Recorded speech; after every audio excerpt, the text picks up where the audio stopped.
Buenas noches, les saluda abogada Alexandra Carrasquero, identificada con el número de cédula de identidad 12586007, participante del posgrado de Derechos Humanos de la sede 0900 del Estado Falcón, siendo hoy las 9:10 de la noche del 8 de febrero del presente año. He titulado mi tema como la cultura y la sociedad en la violación de los derechos humanos de la mujer, específicamente en la mutilación genital femenina, enfocándome en sus prácticas nocivas y la lucha por su erradicación. La mutilación genital femenina es una práctica tradicional que se centra profundamente arraigada en la cultura y sociedad de varias regiones del mundo, especialmente en África y algunas partes del Medio Oriente. Esta práctica implica la extirpación parcial o total de genitales externos femeninos o cualquier otra lesión de los órganos genitales por motivos no médicos. El origen de la mutilación genital femenina es debatido por historiadores como antropólogos. Heródoto menciona que los fenicios, los hititas y los etíopes practican esta circuncisión femenina y sugieren que comenzó en el antiguo Egipto hace más de 4000 años, basándose en hallazgos arqueológicos como momias con evidencias de esta práctica. Richard Francis Burton ha documentado cómo las creencias religiosas o culturales influyen en esta adopción. Por ejemplo, algunos musulmanes creen que Sara inventó esta práctica para castigar a Agar. La cultura y la sociedad. En la actualidad esta práctica está profundamente arraigada. Por una parte, la identidad cultural, que está ligada a normas sociales e identidades culturales locales. Por otra, se considera como un rito de iniciación que da paso a la vida de adulta o un prerequisito para el matrimonio de las mujeres.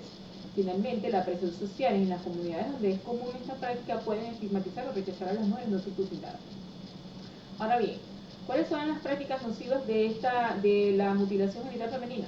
Pues la Organización Mundial de la Salud la divide en 4 tipos.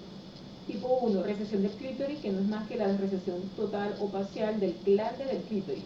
Tipo 2, recesión del clítoris y los labios menores. Tipo 3, y es la más severa, la infibulación, donde se corta el clítoris, los labios mayores, menores y se cierra la vagina casi por completo. Lo que se busca con esta es que estrechar la apertura vaginal. La tipo 4 son otros procedimientos como la punción, la perforación, la incisión, el raspado o la cauterización vaginal sin fines médicos. Consecuencias físicas y emocionales de esta práctica. Complicaciones físicas inmediatas, como por ejemplo experimentan dolor, hemorragias graves, infecciones como el tétanos, fiebre e inflamación de los tejidos genitales y en algunos casos hasta la muerte.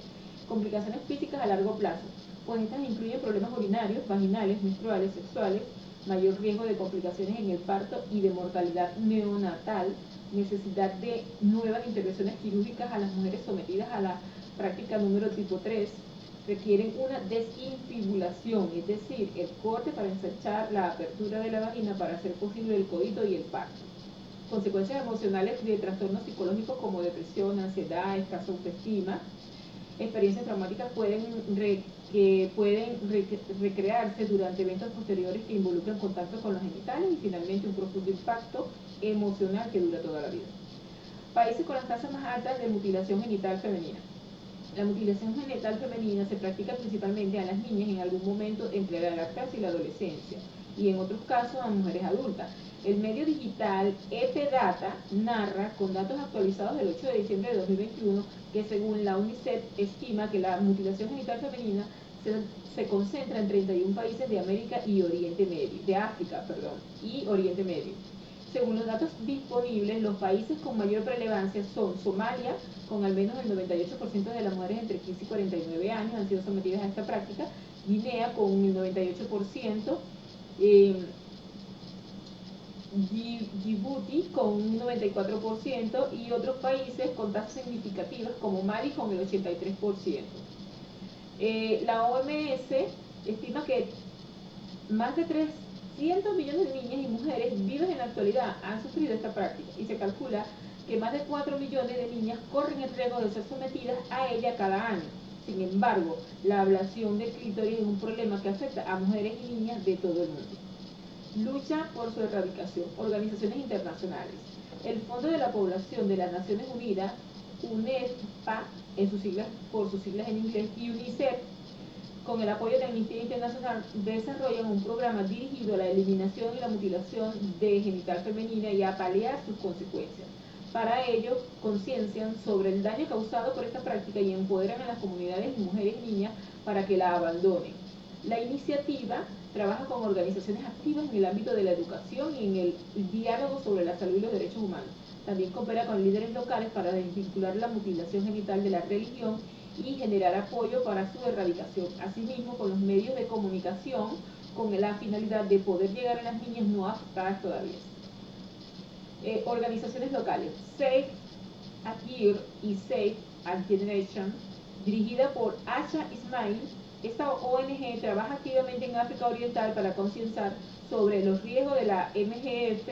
Red Aminata, en España, liderada por Aminata Souco, se centra en apoyar mujeres refugiadas de víctimas de violencia, incluyendo la mutilación genital femenina. En Latinoamérica, es un tema relativamente menos común en comparación con África, pero sigue siendo relevante en algunas comunidades indígenas de Colombia, como el pueblo de Embera. Recientemente ha habido un aumento de los esfuerzos para erradicar mediante proyectos legislativos y campañas de concienciación lideradas por mujeres indígenas como Francia Elena Giraldo. Algunos logros relevantes: el aumento en la participación dirigida por la comunidad. Como resultado de la participación dirigida para la comunidad a través de la educación, el diálogo y la creación de consenso, más de 47 millones de personas han hecho declaraciones públicas a favor del abandono de la mutilación genital femenina. Además, se impidió que 691.793 niñas fueran sometidas a esta práctica gracias a los mecanismos de vigilancia comunitarios establecidos. Promoción y sensibilización: se llegó a más de 153 millones de personas a través de programas de radio y televisión. El programa conjunto apoya iniciativas a nivel mundial, nacional y regional dirigidas por sobrevivientes de la mutilación genital femenina y ha logrado crear conciencia y galvanizar un movimiento mundial sobre cuestiones relacionadas con la mutilación genital femenina. ¿Qué desafíos enfrenta esta lucha? La resistencia cultural, que está profundamente arraigada en las culturas como una tradición necesaria para el matrimonio o la madurez. La presión social, ya que en muchas comunidades si no se realiza esta práctica pueden llegar a la exclusión social y la estigmatización. Las legislaciones inadecuadas, aunque algunos países han prohibido legalmente la mutilación genital femenina, la aplicación efectiva sigue siendo un problema debido a la falta de recursos o voluntad política para hacer cumplir estas leyes.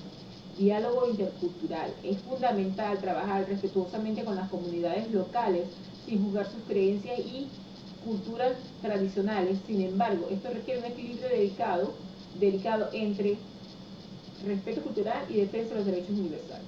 En resumen, la mutilación genital femenina es una práctica nociva que, aunque arraigada en algunas culturas, representa una grave violación de los derechos humanos. Sus consecuencias físicas y emocionales son devastadoras. A pesar de estos impactos negativos, la MGF sigue siendo un desafío debido a su naturaleza culturalmente compleja.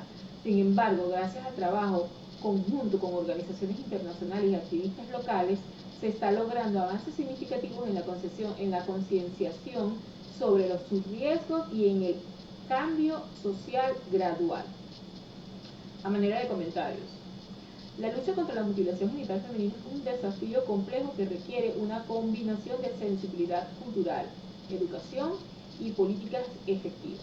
Aunque ha habido avances significativos en algunas regiones, persisten desafíos importantes para erradicar esta práctica nociva.